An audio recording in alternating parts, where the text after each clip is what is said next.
That story just another reminder of why it's so important that your child is properly secured in a car seat, and the car seat correctly secured in your car. 17's Alex Fisher joining us live to demonstrate how to safely secure a child and install that seat. Alex.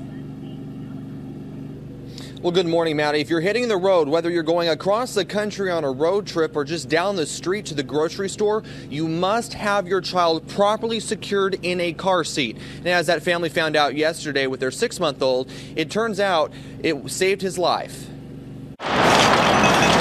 Debris was scattered on the highway after this Nissan Sentra rolled over several times Wednesday morning. This was a pretty major collision. The driver suffered major injuries after she was ejected from the car. Another woman who was sleeping suffered minor to moderate injuries. But in the back seat of the car, a 6-month-old unharmed. Luckily and thankfully that the infant was properly secured in a car seat. According to the National Highway Traffic Safety Administration, 61% of children in a forward-facing car seat and 49% in a rear-facing car seat are not properly secured. And most accidents happen near home, with over half being in a 5-mile radius of your driveway. Your baby's life depends on that car seat. In our last hour, we showed you how to properly install a rear-facing car seat. Now we're going to show you how to properly install a forward-facing car seat. Joining me now is Officer Robert Rodriguez with the CHP. And so tell me a little bit about what, there are 2 ways you can install the forward-facing car seat.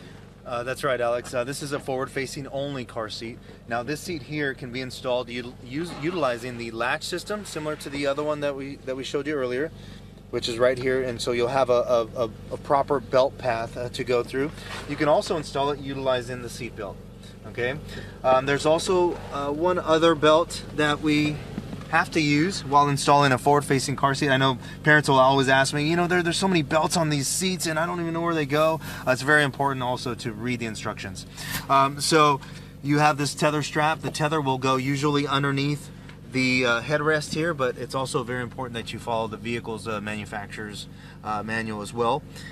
That'll be anchored onto the back of the seat. Usually there's some kind of anchor point at the bottom, either the back of the seat or somewhere at the bottom. And just make sure that the belts are tight. Again, you don't want it to move more than 1 inch from side to side. Now, it's very important where the belt comes out here on your child, where it fits your child, it has to be at or above the shoulders of your child. Okay, extremely important.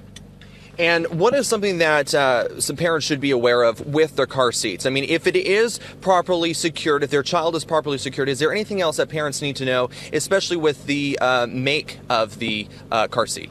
Very important to know that car seats do expire, and they usually expire 6 years after the manufacturer's date, or there will also be an actual expiration date on your car seat. Very important, again, that parents check that. Also, they have to read the labels on the car seat.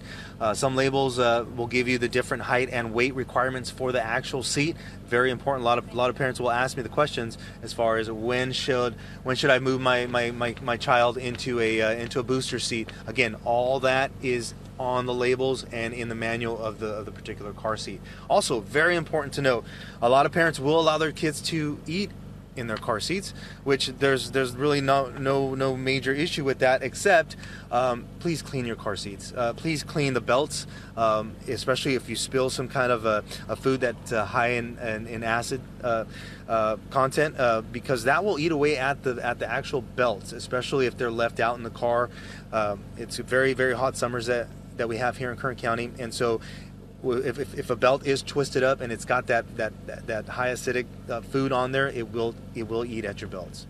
All right, perfect. Thank you so much, Robert. I think that's something very important to note, that if you have a child that has outgrown their car seat, then you might want to be careful with handing it down, or if you have multiple children, just make sure that you check the seat. And I know, of course, everyone has those long road trips, so you want to make sure that you don't have a messy car seat for sure. Back to you guys in the studio.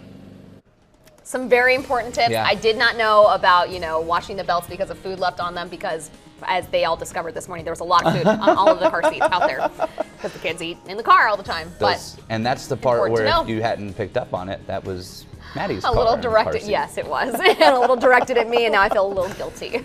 Well, we're all learning now this we morning. know. Yeah, absolutely. Good tips there. 6:42.